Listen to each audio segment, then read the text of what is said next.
Joining me now on the trading floor is Investopedia Editor-in-Chief, Caleb Silver.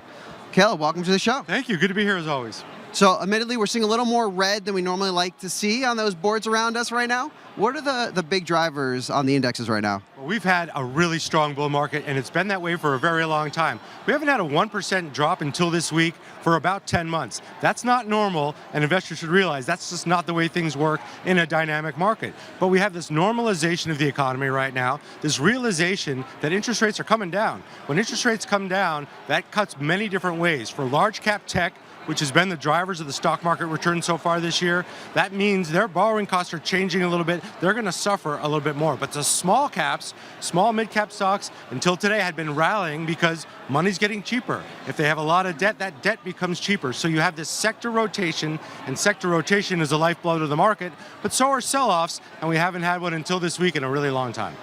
Yeah, and I don't know if it's related or not, and you mentioned rates changing. You know, there's been a lot of Fed speak in the air this week.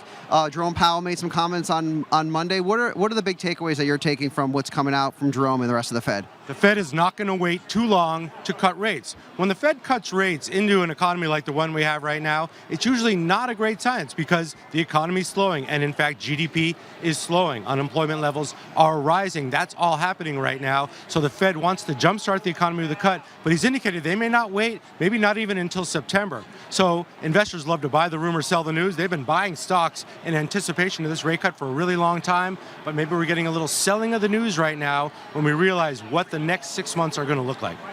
Yeah, speaking of news, a lot of Christmas in July going on in the retail sector. Certain companies having big sales. You know, how is that investors viewing these sort of blips that are basically created in the middle of the summer, which usually used to be a pretty quiet time? Yeah, well, investors are looking for any reason to continue to believe because it's been the right thing to do. It's been a great time to be a shareholder, by the way. We had a great year in the stock market last year, a good year this year so far, one of the best starts to an election year, but consumer spending drives our economy whether you like it or not. 70% of GDP is consumer spending. That's why you see these prime day, two-day prime days. You see them twice a year right now. You see airlines dropping prices to incentivize spending.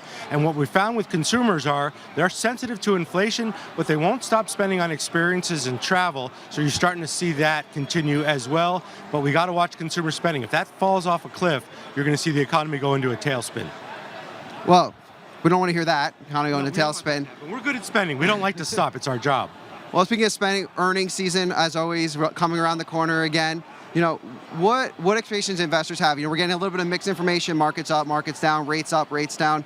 What are investors looking at as we enter that next cycle of earnings? Earnings are going to be strong. I think FactSet said they're going to come in at something like 8 or 9% growth from the last quarter. That'll be the strongest consecutive quarterly growth for earnings in a few years since right after the pandemic. I think we've already baked that in. Companies are able to grow their profit margins right now because prices have been high. But if they have to cut their prices, margins are going to get squeezed. I think we're going to see the high water mark for earnings in the last quarter reported out over the next couple of weeks.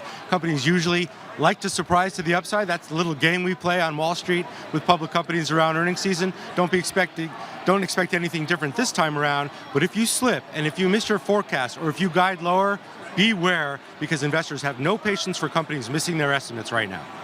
And speaking of companies and estimates reporting, you know, we have a sector closing the market with UWM out of the mortgage business, a very fascinating sector. We had a healthcare opening. What are the sectors that you're looking at and investors are really looking at as that earnings season comes that it may have some more upside or downside in the rest of the market? Yeah, well, tech's been the driver, so we want to make sure that remains strong. We're going to be listening to the semis. Is demand for semiconductors as strong as it has been all year? NVIDIA's been riding that wave for a very long time. We want to watch that closely. But as rates come down, you got to look at the other sectors, and this is a sector rotation I've been talking about that do well. That's small and mid-cap stocks. Utilities do well in a slowing economy because of the recurring revenue, because of the dividends. You want to watch retail very carefully here. We've seen some price sensitivity. Consumer staples, you've heard from McDonald's and others, the Happy Meals are back. They're not back because they're trying to make us happy. They're back because they're trying to continue the consumer spending that is the driver of their business. So watch consumer staples, watch discretionary spending. We're getting tight on our spending, and watch big tech, which has been the driver. But also notice, investors, sector rotation is happening, and this is the lifeblood of a stock market.